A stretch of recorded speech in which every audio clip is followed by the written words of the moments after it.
welcome to my channel GS Fit for Life. My name is Gautam Salaskar and I'm going to talk to you about a host of fitness activities. Above all, I'm going to talk to you about the aspirational 12-hour stadium run, an ultra marathon that I'm going to do on the 28th of August.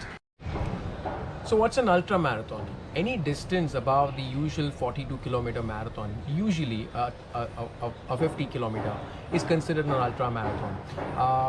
Some of us even say a 35-kilometer ultra marathon. No, that's not true, because a marathon ends at 42. So you have to do something beyond 42, which is anyways about 40 to 45, 50, 55, 60. These fall into the categories of ultra marathons.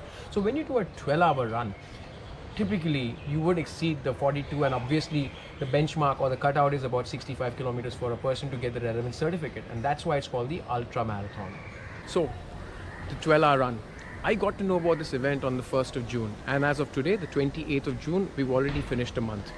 I have another 2 months to go, and in these 2 months there's a lot that I need to catch up. Usually a training program like this needs a lot more than just 3 months. But nevertheless, I have 3 months and I'm going to make the most of it.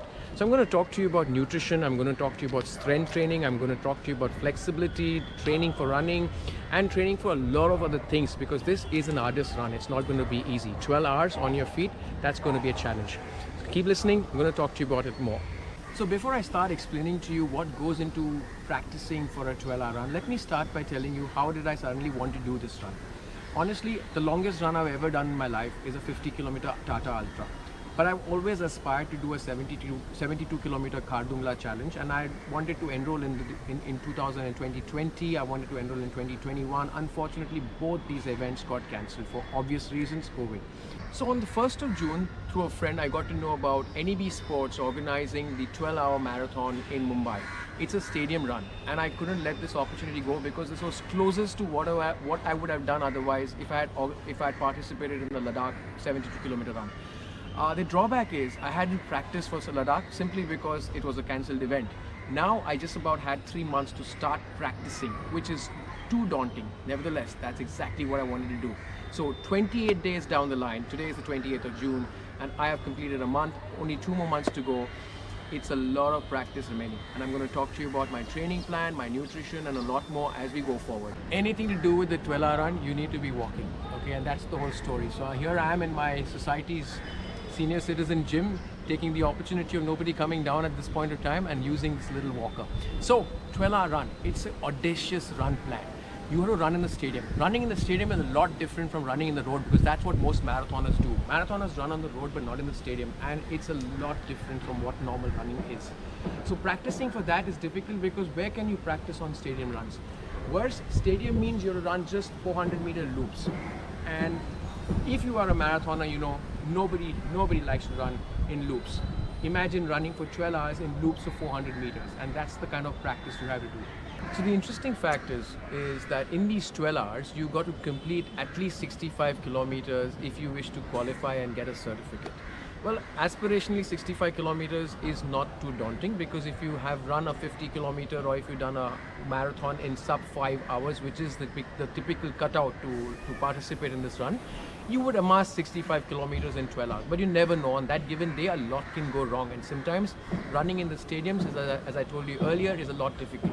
So aspirationally, if you ask me what do I want to achieve, I leave it to that day.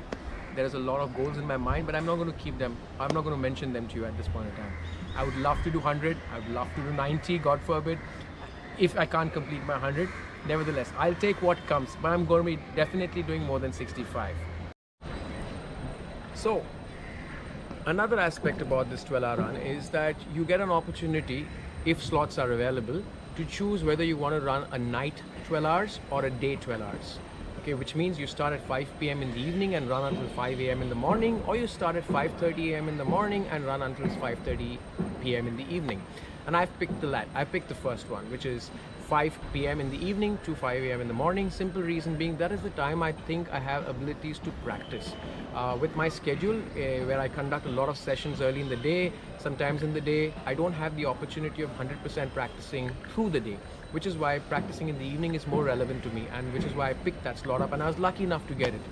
So guys, before I sum up this introductory video, I'm just going to reiterate that I'm going to show you more about nutrition, about your training plan, about strength training and so on. But more effectively, I'm going to talk to you about how to keep this entire program cost effective. Most of us do tend to burn a big hole in our pockets preparing for such events, not realizing that it's absolutely not required. So I'm going to show you what you could do, what is the kind of equipment you require, and make it extremely cost effective. All right? So keep watching me. So guys, if you like the content I'm making, if you like this aspirational 12-hour run, if you're a marathoner, if you're an ultra marathoner, if you're just about a new beginner, please follow me, please like my channel, please subscribe to my channel, and do comment and let me know what videos you'd like me to make. Is there anything specific that you require me to mention? So I'd like to do all of that for you, okay? Looking forward to seeing you in the next episode. See you then. Ciao.